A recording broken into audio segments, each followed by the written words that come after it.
abantu munasigaye atinya kuvuga ikintu ngo bitamuturukaho ugatinya guhana, ngo bitaguturukaho ugatinya gucaha, ngo bitaguturukaho ubwoba mwagize. Sinzi abagabo bakuru aho mubona umuntu atukira undi mu rusengero, umuntu agatukira undi muri church, mukavyihore ugategura ubukwe mariage, umuntu agatukira undi mu bukwe bwawe. Bavandimwe nshuti zanjye, nkeneye kubona ishusho y'abanyamurenge ba kera. Iyi mico bagiye turamasa i Bugande, i Burundi, i Rwanda, muri Tanzania, aho twagiye tunyura, aho muri Canada, Australia, Amerika n'ahandi. Iyi mico tugenda dutoragura igenda twambura ubunyamurenge, kandi mwibuke ko ubwoko n'umuco. Iyo mutakaje umuco wanyu muba mubaye ikindi kintu. So muri kimwe rero kigaragaza umuco w'abanyamurenge haba. Shalom guys, amahoro n'imigisha biva ku mwami wacu Yesu Kristo byongere kandi bibane nawe. Banita Evangeliste William Muyobokimana mu Rwanashaka. Ndi umuhungu wanyu cyangwa umupapa uko wabyita kose, it's okay. Nongeye kandi kunezerwa kuza kugira ngo dusangire ibitekerezo byanjye.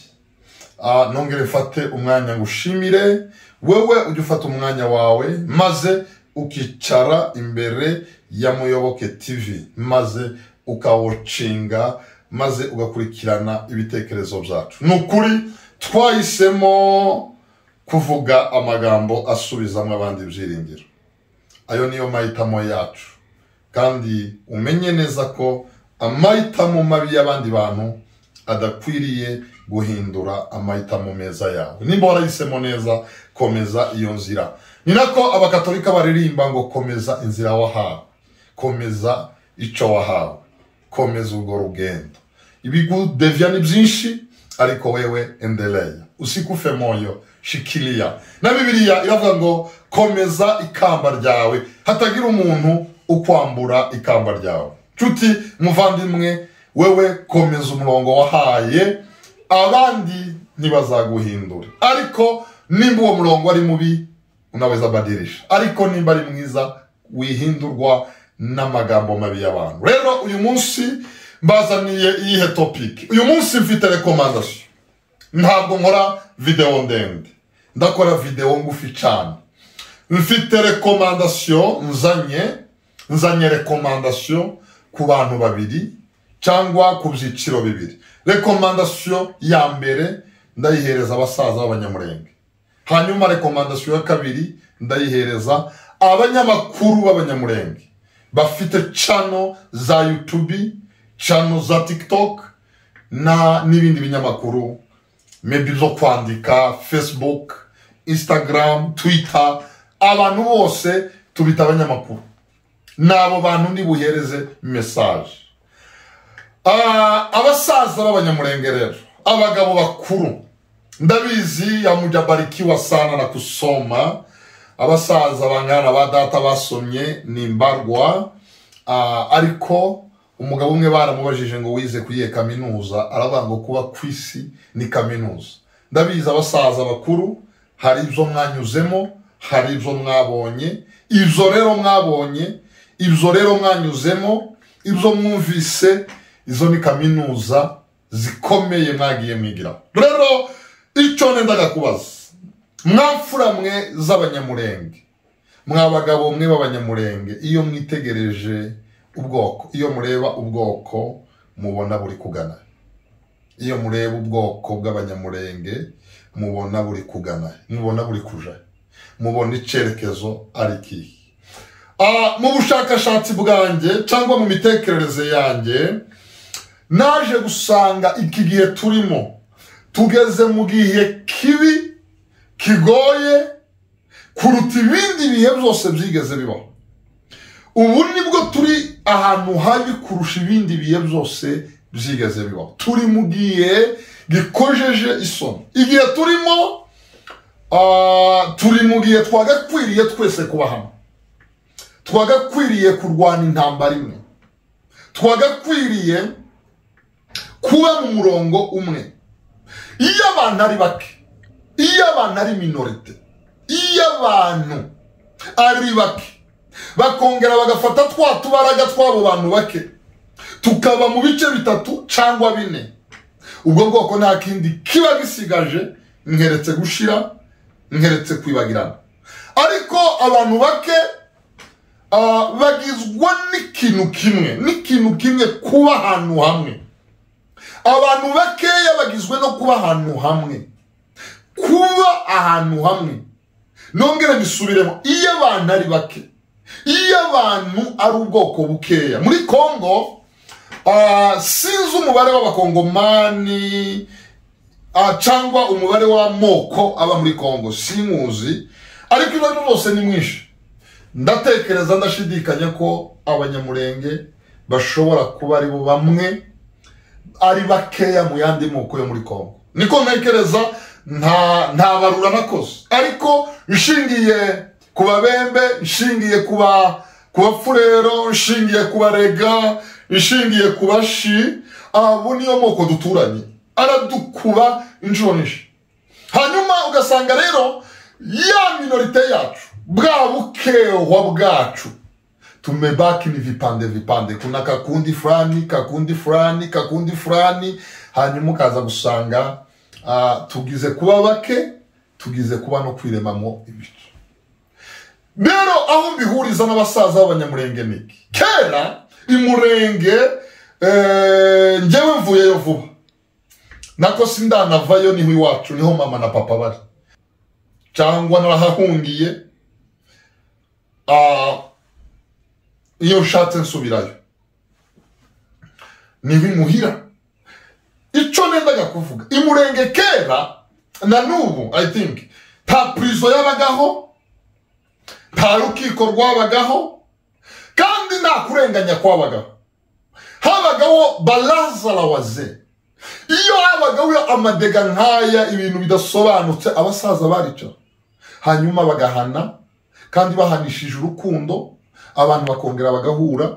Nabaye mu manza imurenge, yego sinjye wari muburana, ariko nabonye aho abantu baburana, nabonye aho abantu batavuga ikintu kimwe, nabonye aho abantu bagira imyumvire itandukanye ku kintu runaka, nabonye aho abantu bashapura, ariko nkabona abashefu, nkabona abapasitoro, nkabona abasaza baricaye, hanyuma bagahindura iyo kesi, bagahuza bavandimwe, abari bagiye kumarana, abari bagiye kwicana, bakongera bagafatana amaboko, bakongera umwe agahinduka urutugu rwa mugenzi we rwo kuririra. Ibyo bintu narabibonye, ariko muri iki gihe rero ibyo bintu biri gushira, kandi ibyo bintu nibyo byahoze bidukamiye, nibyo byahoze bitugize.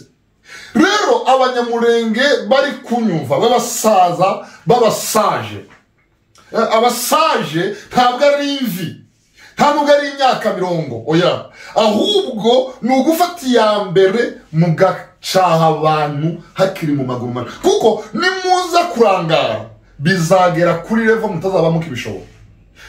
Nongere ngaruke abantu bagize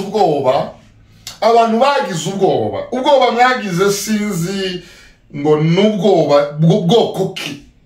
Abantu munasigaye atinya kuvuga ikintu ngo bitamuturukaho, ugatinya guhana, ngo bitaguturukaho, ugatinya gucaha, ngo bitaguturukaho. Ubwoba mwagize sinzi abagabo bakuru, aho mubona umuntu atukira undi mu rusengero, umuntu agatukira undi muri church, mukavyihore, ugategura ubukwe mariage, umuntu agatukira undi mu bukwe bwawe. Bavandimwe nshuti zanjye, nkeneye kubona ishusho y'abanyamurenge ba kera.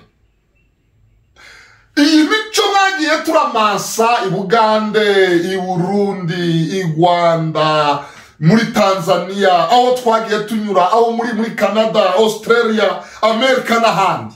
Iyi mico tugenda dutoragura, igenda itwambura ubunyamurenge. Kandi mwibuke ko ubwoko ni umuco. Iyo mutakaje umuco wanyu muba mubaye ikindi kintu. So muri kimwe rero kigaragaza umuco w'abanyamurenge habagamo wasangaga umwana ari gukora amakosa ukamukubita utazi se utazi na nyina kubera ko ari umunyamurenge. Donc kimwe mu biranga imico y'abanyamurenge habagamo guca, habagamo inama y'abasaza guterana. Twagiye tubona ba data bashumbusha cyangwa bashumbushwa. Wasangaga umuntu umwe akenye abandi bakamushumbusha, abandi bakamurwanaho. Icyo ni kimwe cyarangaga imfura, cyarangaga abagabo b'abanyamurenge. Mu gihe uyu munsi iyi generation dufite, iyi generation ntaza ntinya kwita ko ari generation iri kuroha ubwoko, yihutira gushira ubwambure, isoni, intege nke z'abavandimwe, ikihutira kuzishira hanze. Rero ndeke kurondogora ngaruke. Abagabo bakuru b'abanyamurenge dufite abayobozi, dufite abakuru ba mutualité, dufite abacayamani, dufite abagabo bakuru mu miryango, dufite abapastoro, dufite abarevera n'ababishop kuzamuka. Mungu ametubariki. Nimufate initiative, mwongere mukore reconciliation. Ibiterane mujya mukora bihindure title, mukora ibiterane by'ubumwe, abantu bigisha ubumwe. Ari gihe abantu babaho mu gihe cy'ubujiji, sintinya kubivuga. La plupart, umubare munini w'abamambre turi mu bujiji, turi mu gihe cya ignorance. Rero iyo abantu bajijwe kandi umubare munini w'abanyamurenge uba mu makanisa, niho njaheraho mbwira abantu ngo abanyamurenge tuzoja mu ijuru twese, kuko twese tuba mu macaca. Abapastoro, abarevera, ababishop, nimukora ibiterane byo kuvana abantu mu rujijo, mwigisha abantu ku bumwe, ibe topic, muhamagara abantu babihuguriwe babizi. Apana abakomedi. Igihe turimo ntabwo ari igihe cya komedi, oya, turi mu gihe nyamara murimo mufata ko ibintu biri byoroshe, ariko turi mu gihe kigoye kuruta ibindi bihe byabaye, aho umuntu atinya kuramutsa mwene se. Iki kintu sinza ahantu mwagikuye, ikintu ca mu nyangire kiba mu bihugu twagiye tunyuramo. Nimba umuntu atumvikana n'undi agakenera ko abandi bantu bose batavugana n'uwo muntu, ico gihe ubwo bujiji ntabwo ari ubwo mu banyamurenge. Nta banyamurenge bagira esprit yo kubwira undi nguriya muntu ugatari mu murongo wacu mwe kumuvugisha, oya. Abapastor rero, abagabo bakuru, abacayamani, abantu bafite power yo kuba mwahamagara abantu, abagabo babyaye, mwicaza abana banyu, mubabwire ko ico kintu kitaba muri twe, ico kintu kiri aho twagiye tunyura maybe, cyangwa aho turi. Njuti bavandimwe, bene data, dusangiye ubwoko, dusangiye amaraso, dusangiye akarere. Imico itari yacu tuyizibukire, imico yo gusebanya tuyizibukire, imico yo gutukana tuyizibukire. Nimba umuntu mutumva ikintu kimwe, nimukore deba zize, dukore amaseminaire, abantu bahugurwe. Abanyamurenge dufite abantu bari sage, bafite ubwenge bw'Imana, n'abandi bafite ubwenge bakuye mu mashuri. Tubahamagara urubyiruko badukorera seminaire, batwigisha uko abantu bitwara mu bihe bibi. Turi mu bihe bibi. Iyi message niba ari impuruza, abanyamurenge turi mu bihe bibi, turi mu bihe bikojeje isoni, turi mu bihe bitigeze bibaho. Aho umuntu w'umugabo atukanira kuri kamera, aho umuntu w'umugore asebanyiriza kuri kamera, isi yose. Hanyuma abandi bantu badutuka mukavuga ngo baratuvogereye. Kandi mwibuke ko baca umugani ngo imbeba yo mu nzu niyiziza niyo mu gihuru. Nta muntu ushobora kutuvogera mu gihe tutaba twarivogereye. Rero nasaba, nakwinginga abapastoro bacu, imfura zacu, abakuru muri twe, abafite ubushobozi kuruta abandi, simvuga ubw'amafaranga, ndavuga ubwo guhamagara abantu bakitaba. Mukore imikutano itari iyo kuja mu ijuru kugira ngo twongere ibi bihe turimo tumenye uko twitwara. Turi mu bihe bigoye, turi mu bihe bikojeje isoni, umwana adatinya se, isa adatinya umusaza, umukecuru adatinya umutoya, ubwubahane bwararangiye. Mes chers frères, mes chers amis, inshuti zanjye, bwoko bwanjye, ba data ibi ntibabikoze, ba mama ibi ntibabikoze, bakuru bacu ibi ntibabikoze. Twe kuzana tabia za kigeni, twe kwiyambura abo turiho, twe turi abanyamurenge, twe kwiyambura ico turico, twebwe turi abanyamurenge. Abanyamurenge egari kwiyubaha, abanyamurenge egari gukundana, abanyamurenge egari kwishanira amabanga, abanyamurenge egari kuzamurana. Abantu babaye mu Rwanda b'abanyamurenge ni Bukavu ni Goma barabizi, wasangaga mukuru wanyu yariza ari umwe. Abana bose bo mu muhanda bose bakaja kuwa mukuru wabo batanafite n'ico bafana, ugasanga inzu irimo abana 30. None ugasanga umushahara wa muntu umwe ugaburira quartier yose. Bizatumye abanyamurenge hatabamo abakene n'abatindi bagwaye bwaki kubera gufashanya. Uwo muco murimo murawutakaza mukazana umuco w'abanyamahanga. Mumeze nk'abanyisiraheli bimuye Imana ngo bimike abana ngo bamere nk'andi mahanga. Ese mwaretse ayo mahanga twifuza kwigiraho yakatwigiraho? Abo twifuza kwigana mwaretse bakatwiga kw'imico yacu ariyo myiza gusumba yabo? Ko tutari tuzi kujugunya umuntu, ko tutari tuzi gutukana, ibi bintu mwabikuye?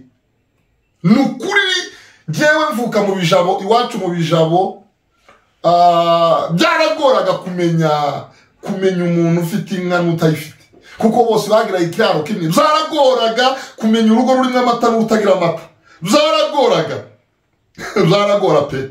Ariko ubu ngubu uyu mwuka twagiye wa shetani twagiye dufata, tugende tuwuvemo. Ndabizi nta muntu notse abapastoro Imana yahamagaye, ba Musa bacu, ba Joshua bacu, ba Karebo, muhamagare imikutano, mwigisha abantu kubahana, ibe topic. Nukuri kandi mwiki kiganiro nkoze n'ibino video ukeneye kwigera kure uyipartage. Ndabizi ari ibitutsi wabipartage. Reka ngarukiraho ngore ku banyamakuru b'abanyamurenge.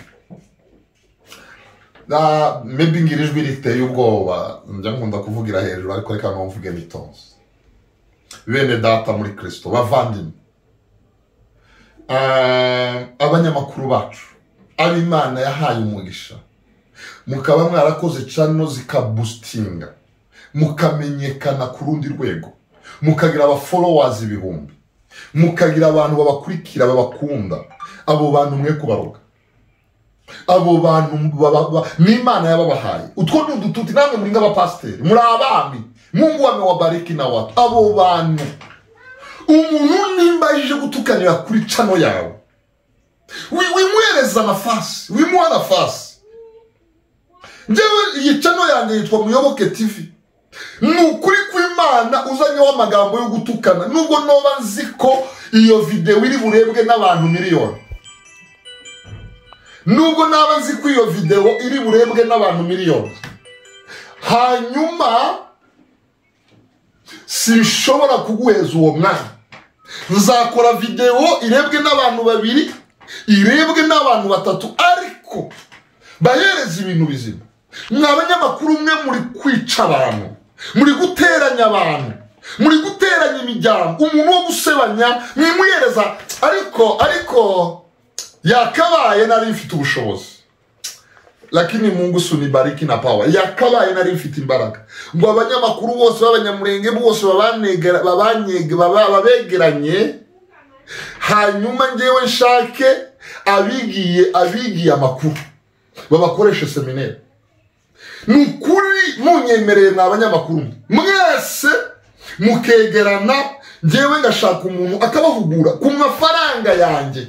yego singira menshi ariko nawe no mutakambira nkamwinginga ese ndimuze murebera ku bana ushobora kugira amafaranga udatukanye channel yawe ishobora ninde muntu mugani wa Paulo yandikira abagalatiya akababwira ngo ninde wabaroze ninde muntu wabaroze akababwira ko message mbi harizo zireba ariko reka ngaruke no ku baturage izo message murazipartage iyo umuntu akoze ikiganiro ciza niba mureba yabakora ikibi akaba ari ureba so abanyamakuru b'abanyamurenge cyane cyane bari hano muri Kenya nibo umuntu yabona nimunyemerera muzampa umunsi umwe twicare twese nshaka umuntu abahereza iyo umuntu akora ikintu atagi nta seminaire nta mahugurwa agikora nabi kandi gukora ikintu nabi ubujiji si gitangaza twojijuke reka mwibuke ko abanyamurenge iyi platform ya social media ni inzira imiduhuza bamwe bari kure abandi twaratawanyite twakwiriye rero nkaba nasaba abanyamakuru bari hano muri Kenya ubundi Kenya niyigira amape niyigira abantu baririya hejuru so abanyamakuru hano muri Kenya ni tugira umurongo umwe abantu bafite ibinyamakuru bafite amachannel ya YouTube ibintu bizagenda neza njewe muyoboke ndiyemeje nzashaka umuntu wizitangaza amakuru abakorere seminaire abigisha ukuntu batanga amakuru muza muvuga amakuru nka Al Jazeera muvuga amakuru nka RFI muvuga timujye mureba biriya binyamakuru byo mu Rwanda ba mwanafunzi none se mwanafunzi ari umuntu azatuka ninde muntu ugira abafollowers kumuruta n'ibindi so nakwinjira ahantu henshi ifaranga za views zavuye mu gutukana mu gusebanya imiryango abantu ntibakivugana abantu bagize ubwoba abantu mu nyangire umuntu asigaye atinya kuvuga undi ngo baramuvuga my friend iyi spirit muri kuzana ntabwo iba mu banyamurenge ntabwo iyi spirit ari y'abanyamurenge uyu si umuco wo kwigana nimba umuntu afite imyumvire itandukanye n'iyawe kumuvugisha naho nta kibazo n'abavandimwe ba none ko tuvugisha umurozi ubaye umurozi Imana ibamera umugisha ni Evangeliste William Muyoboke abanyamakuru rero nzabaha invitation nimunitaba nzaba ngize umugisha hanyuma nzashaka umuntu wizi tangaza amakuru abaye seminaire mimi nitamulipa kivi yangu abasaza basigaye batinya kuvuga ukuri ngo abana mutabatuka aho abantu badatinya gushira isoni ubwambure bw'abantu babakuru Imana ibamera umugisha Imana iheze imurenge imugisha Imana iheze abanyamurenge umugisha ikiganza c'Imana kitobera kandi Imana iduhereze irindi hishurirwa iduheze indi inspiration iduheze ubundi bwiza murakoze mugira umugisha ni Evangeliste William Muyoboke nimba ukunda amahoro nimba ukunda abanyamurenge iyi video uyipartage kugira ngo igere ku bantu benshi thank you